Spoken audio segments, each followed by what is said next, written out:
Baiklah, assalamualaikum warahmatullahi wabarakatuh. Perkenalkan kami dari kelompok mata kuliah East Application Project.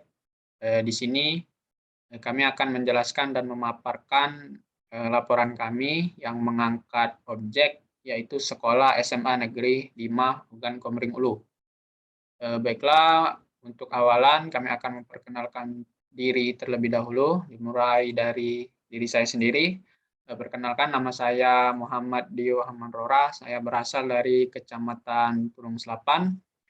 Saya termasuk mahasiswa di Universitas Bina Dharma, Fakultas Ilmu Komputer, Prodi Sistem Informasi. Dan saat ini saya sedang berada di semester 6. Oke, mungkin untuk rekan-rekan saya selanjutnya yaitu dimulai dari Saudari Wulan untuk memperkenalkan diri. Kepada Saudari Wulan dipersilakan.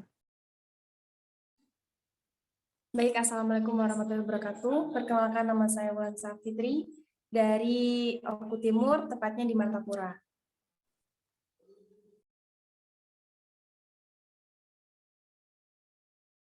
Oke, selanjutnya untuk Saudari Tia, dipersilakan untuk memperkenalkan diri.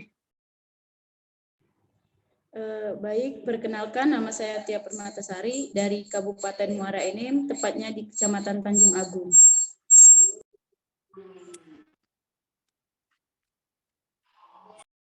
Baiklah, mungkin sekian perkenalannya. Langsung saja di sini akan masuk ke bagian pemaparan materi. Untuk materi awal yaitu tentang proposal akan dijelaskan oleh Saudari Wulan. Pada Saudari Wulan dipersilakan.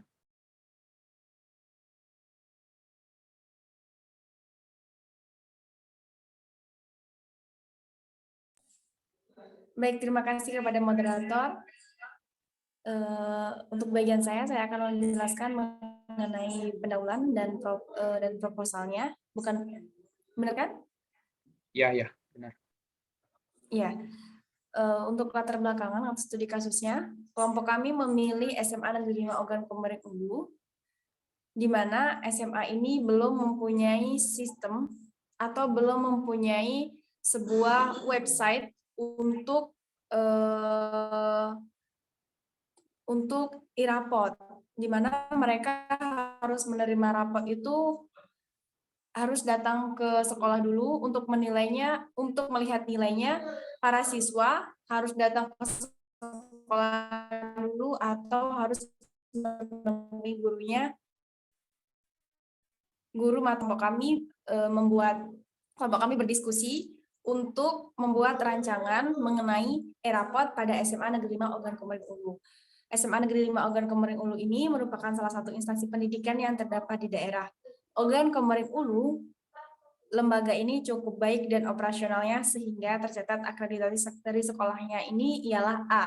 Namun sekolahan ini mengingat ada wabahnya COVID-19 masih belum cukup maksimal dalam melakukan kegiatan belajar mengajar. Melainkan media pembelajaran online yang dilakukan masih terbatas pada media sosial seperti WhatsApp saja. Untuk itulah kami selaku tim proyek merencanakan untuk merancang sistem informasi akademik yang dapat memberikan sedikit kemudahan kepada pihak siswa atau siswi atau instansi dalam melakukan kegiatan belajar mengajar. Pada laporan ini, rumusan masalah yang kami rancang ialah apakah SMA Negeri 5 Oku sudah cukup baik dalam menerapkan kegiatan belajar mengajar di era pandemi ini. Yang kedua, apakah media pembelajaran yang ditawarkan cukup membantu pihak SMA Negeri 5 Oku dalam kegiatan belajar mengajar. Tujuan dari penelitian ini ialah untuk memberikan media pembelajaran yang dapat membantu para siswa atau siswi dalam melakukan kegiatan belajar mengajar supaya lebih efektif dan efisien. Selanjutnya, saya akan membahas mengenai proposal dalam perancangan di e-rapot SMA Negeri 5 Ogan Komering Ulu ini. Yang pertama, dari profil pemohon itu terdiri dari moderator yaitu Muhammad Dio Hamanrora. Pendidikannya dari Sistem Informasi Universitas Bina Dharma. Yang kedua ialah Tia Permatasari, salah satu anggota kelompok kami. Pendidikannya juga Sistem Informasi Universitas Bina Dharma. Dan yang terakhir saya sendiri, Wulan Safitri, pendidikannya juga sama dari Sistem Informasi Universitas Bina Dharma. Selanjutnya pada proposal selanjutnya kami akan membahas mengenai profil usaha. Profil usaha atau objek kami ialah SMA Negeri 5 Ogan Komering Ulu. SMA Negeri 5 Ogan Komering Ulu ini merupakan sekolah negeri yang bersubsidi oleh pemerintah dan ada di daerah Ogan Komering Ulu. Selanjutnya mengenai tenaga kerja. Adapun tenaga kerja ataupun beberapa informasi yang ada di sekolah ini antara lain seperti gambar di bawah ini. Jadi terdapat 1070 siswa, 73 guru, 3 jurusan, 17 ekstrakurikuler, 84 pelajaran, dan 17 kelas. Selanjutnya potensi lembaga. Pada SMA Negeri 5 Ogan Komering Ulu ini memiliki potensi yang cukup dalam menarik banyak siswa atau siswi untuk belajar di sini. Apalagi akreditasnya ini sudah A.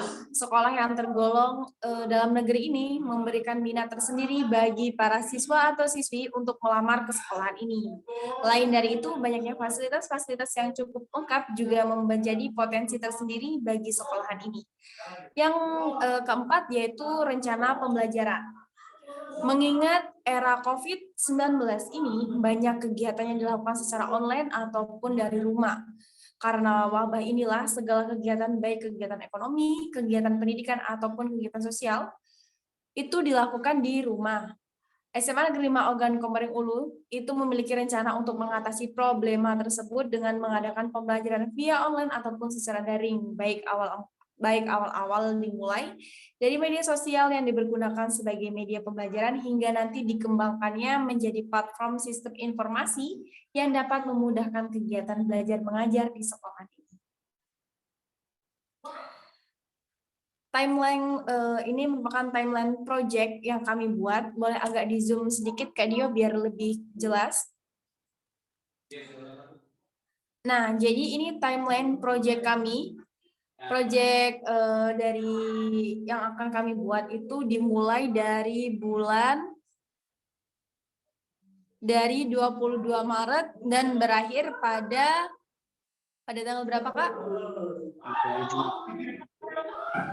Oh iya, 3 Juni, maaf. Nah, selanjutnya itu yang terakhir adalah BMC. Ya, itu merupakan BMC dari proyek kami.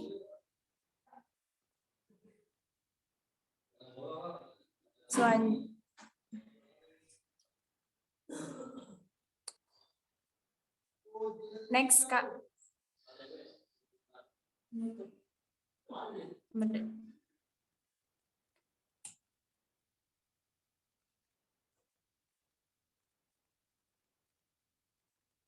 Ini merupakan tampilan di SMA Negeri 5 Ogan Komering Ulu, mulai dari tampak depan, tengah, dan kegiatannya.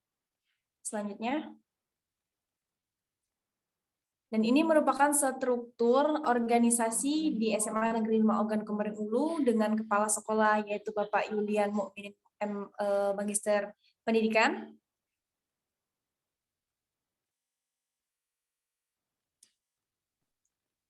Selanjutnya masuk ke dalam desain sistem UML dan flowchart pada sistem informasi di SMA Negeri 5 Ogan Komering Ulu. Nah, untuk desainnya yaitu desain sistem atau desain sistem outputnya dimulai dari data flow diagram konteks atau data flow diagram level 0. Di sini kami membuat sistem informasi akademik ERAPOD SMA Negeri 5 Ogan Komering Ulu, yaitu dengan usernya itu ada admin, guru, siswa, dan kepala sekolah. Di sini admin dapat menginput data rapot dan admin dapat melihat data nilai siswa. Kemudian guru dapat menginputkan atau guru harus menginputkan data nilai-nilai siswa. Selanjutnya, siswa menerima info nilai dan siswa juga menerima info akun. Kemudian, siswa untuk masuk ke dalam sistem ini, siswa harus login terlebih dahulu dan siswa juga dapat menginputkan data siswa seperti biodata atau profil. Selanjutnya yaitu kepala sekolah. Di sini kepala sekolah menerima laporan penilaian siswa. Next.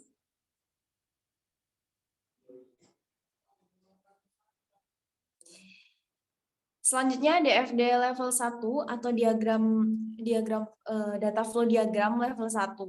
Di sini kegiatannya yaitu kelola data. Usernya ada admin, siswa, maaf. Di sini kegiatannya ada kelola data, pengecekan nilai, pembuatan laporan. Di sini usernya ada admin, siswa, kepala sekolah, dan guru. Pada kelola data, admin dapat menginputkan raport dan melihat data nilai siswa. Untuk guru, guru dapat menginputkan data nilai siswa ke kelola data. Kemudian siswa dapat login untuk mengelola data dan siswa dapat melihat data siswa. Kemudian siswa menerima info akun setelah siswa mendaftarkan akun. Lalu di bagian pengecekan nilai, siswa dapat melihat info nilai. Dan di bagian pembuatan laporan, kepala sekolah menerima laporan penilaian siswa. Nah, itu untuk siswa, kelola data itu loginnya ke siswa, lalu masuk ke pengecekan nilai, bukan begitu moderator? Ya, demikian. Ya, mungkin itu saja penjelasan dari saya. Selanjutnya, saya kembalikan ke moderator. Terima kasih. Baiklah, terima kasih banyak untuk Kak Ulan atas penjelasannya. Untuk selanjutnya akan dilanjutkan oleh saya sendiri yang menjelaskan bagian DFD ini. Baiklah, untuk selanjutnya yaitu DFD level 2 proses 1. Seperti yang dijelaskan oleh Kak Ulan tadi, ini merupakan lanjutan dari DFD level 1 tadi. Yang mana seperti yang kita tahu, DFD level 1 tadi terbagi menjadi 3 proses, yaitu kelola data, pengecekan nilai, dan juga pembuatan laporan. Di sini di DFD level 2, proses 1 ini, yaitu membagi proses yang pertama tadi, yaitu kelola data, menjadi beberapa bagian, yang mana seperti yang bisa kita lihat di sini terdapat 4 proses dari pengelolaan data tadi, yaitu yang pertama kelola data raport, kelola data input data nilai siswa, kelola data login, dan terakhir kelola data register akun. Baiklah, dimulai dari yang awal, yaitu berupa pengelolaan data raport, yang mana usernya di sini yaitu admin, mengelola data raport, yang mana outputnya data raport ini akan disimpan ke dalam data store raport. Dan yang selanjutnya yaitu ada user berupa guru, yang mana menginputkan data nilai siswa, dan untuk outputnya data nilai siswa ini akan diterima oleh admin. Lalu selanjutnya ada siswa yang melakukan login, dan kemudian data loginnya akan disimpan ke dalam data store siswa. Dan terakhir yaitu siswa melakukan pengelolaan data register akun untuk membuat account, yang mana outputnya nanti berupa info akun yang telah dibuat oleh siswa tersebut. Selanjutnya ada DFD level 2 proses 2, yang mana dari proses yang kedua tadi yaitu berupa pengecekan nilai, hanya terdapat satu proses saja yaitu pengecekan nilai siswa.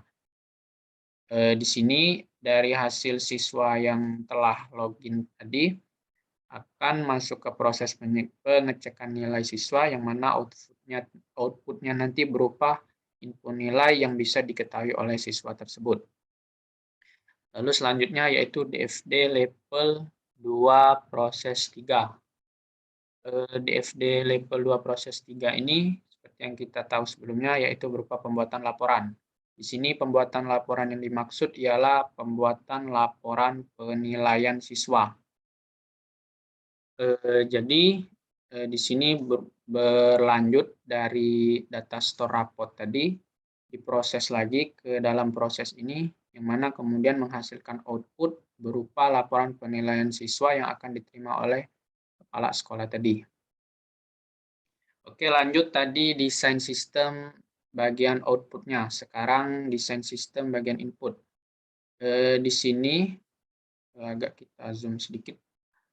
Terdapat 3 bagian proses, yaitu penangkapan data, penyimpanan data, dan pemasukan data.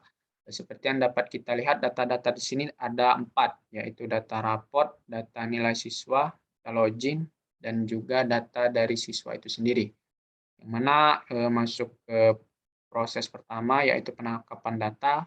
Di sini dokumen dasar ini berupa tempat menampung data sementara. Jadi data-data dari data raport, data nilai siswa, dan lainnya ini ditampung sementara di bagian ini. Kemudian diproses lagi ke dalam bagian key to this workstation, yang mana di proses ini data yang disimpan sementara tadi akan diproses agar bisa menjadi informasi yang bermanfaat nantinya. Lalu lanjut lagi setelah diproses, disimpan lagi ke dalam disk magnetik. Penyimpanan ini menyimpan hasil olahan dari data yang telah menjadi informasi tadi. Lalu setelah disimpan di sini, dimasukkan lagi ke dalam card reader untuk memprosesnya agar data tersebut bisa dimasukkan ke dalam komputer nantinya. Demikian dengan data-data yang di bawahnya. Oke, selanjutnya yaitu use case. Berikut ini tampilan dari use case kelompok kami, yang mana terdapat 4 aktor di sini, yaitu berupa admin, siswa, guru, dan kepala sekolah. Yang memiliki kegiatan masing-masing di antara setiap aktor. Di sini dimulai dari use case yang pertama, mengelola data raport, seperti yang bisa kita lihat di use case ini. Dari si admin mengelola data raport, yang mana tujuannya untuk memproses pembuatan laporan yang akan diberikan ke kepala sekolah nantinya. Lalu ada juga siswa yang melihat laporan nilai. Jadi kegiatan ini bertujuan untuk membuat siswa tersebut setelah masuk ke sistem agar bisa mengetahui laporan penilaiannya di e-raport nantinya. Lalu selanjutnya ada mengelola data siswa. Dalam sistem tersebut terdapat yang namanya profil siswa seperti itu. Nah, jadi siswa juga diberikan akses untuk memperbarui ataupun mengedit data-data profilnya di dalam sistem tersebut. Lalu ada guru yang menginput nilai-nilai siswa ke dalam sistem. Jadi guru ini setelah melakukan penilaian di akademik akan menginputkan nilainya agar bisa diterima oleh admin, yang mana kemudian nilai-nilai tadi akan dikelola sehingga menjadi e-raport yang bisa dilihat oleh siswa nantinya. Lalu ada mengelola data guru. Guru di sini juga bisa mengedit data profilnya di dalam sistem tersebut. Demikian seperti siswa tadi. Lalu ada kepala sekolah yang menerima laporan penilaian siswa, di mana laporan ini akan didapatkan kepala sekolah dari admin yang telah memproses data raport sehingga menjadi laporan penilaian yang akan diberikan oleh kepala sekolah. Lalu lainnya di sini ada login, register, yang mana berupa kegiatan login dari aktor admin, siswa, dan guru. Login ini berupa kegiatan untuk masuk ke sistem, yang mana pastinya sebelum login melakukan pendaftaran akun agar bisa masuk ke sistem tersebut. Oke, ini berupa penjelasan per bagian dari kegiatan use case tadi, bisa dibaca. Lalu ada kelas diagram. Di sini terdapat beberapa kelas, yaitu ada 8 kelas di sini. Yang mana di sini memiliki hubungan masing-masing dari tiap kelas. Dimulai dari admin, memiliki 3 atribut, yaitu nama, ID admin, alamat, dan juga metodenya ada 2, edit data, dan view. Admin di sini berhubungan dengan kepala sekolah, yang mana seperti yang dijelaskan di use case tadi untuk memberikan laporan nantinya ke kepala sekolah. Lalu ada guru yang mengajar siswa, dan juga ada nilai siswa yang memiliki hubungan dengan siswa. Hubungan yang bertanda merah ini berarti jika tidak ada siswa, berarti tidak akan ada nilai siswa ini. Demikian juga untuk kelas yang lainnya. Seperti yang ini, jika tidak ada siswa, maka tidak akan ada yang mengecek nilai-nilai di e-raport. Jika tidak ada nilai di e-raport, maka tidak ada pengecekan yang akan dilakukan. Lalu di sini untuk kelas nilai siswa, terdapat sub-sub kelas, yaitu ada subkelas nilai akademik dan juga subkelas nilai keterampilan. Oke, mungkin untuk yang kelas diagram. Ini juga terdapat beberapa penjelasan tambahannya dari kelas diagram tersebut.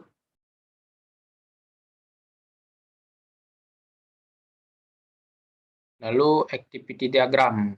Untuk bagian activity diagram ini mungkin akan lanjut dijelaskan oleh Saudari Tia. Kepada Kak Tia, dipersilakan. Baik, terima kasih Kak Dio. Selanjutnya saya akan menjelaskan tentang activity diagram, di mana activity diagram ini memberikan penjelasan mengenai suatu urutan aktivitas atau kegiatan di dalam sebuah proses. Yang pertama ada activity diagram membuat akun, yang mana siswa melakukan registrasi akun, kemudian sistem menerima info registrasi akun tersebut dan membuatkan akun. Kemudian siswa akan menerima info akun. Lanjut, Kak. Nah, yang selanjutnya ada activity diagram login, di mana siswa melakukan login. Setelah itu, sistem akan memverifikasi akun apakah akun tersebut valid. Apabila valid, maka akan menampilkan dashboard menu. Namun jika invalid, maka akan menampilkan keterangan akun invalid. Kemudian, jika akun tersebut valid, maka siswa akan menerima info menu. Jika akun tersebut invalid, maka akan kembali ke halaman login.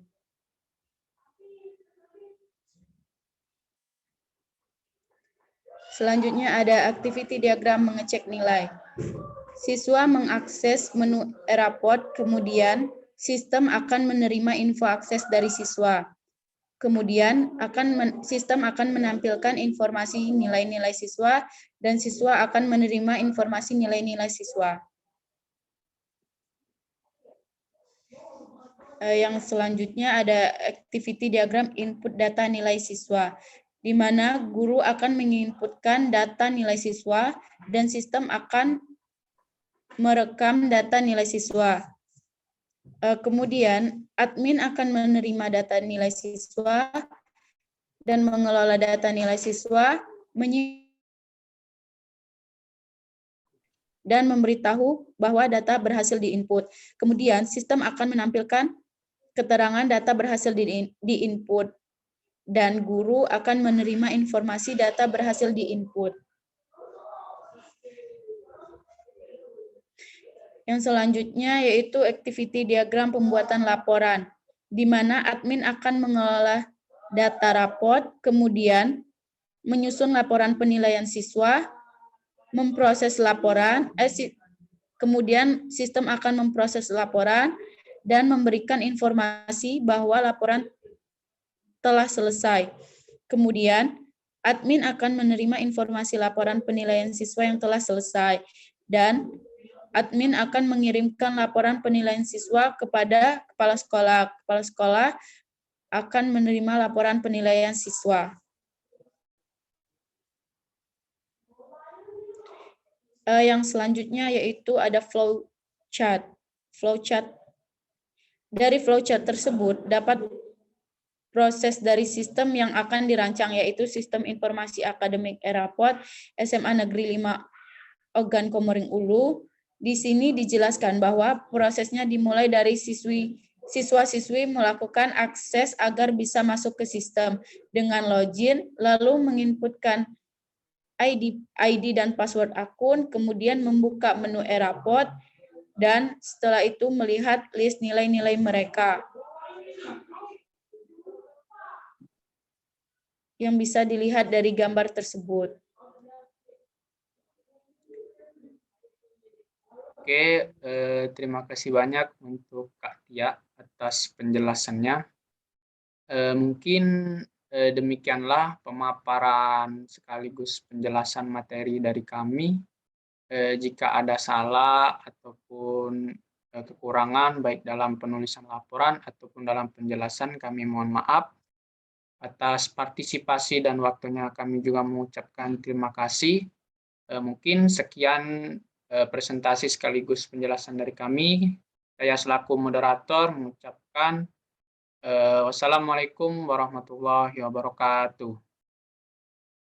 Waalaikumsalam. Waalaikumsalam warahmatullahi wabarakatuh.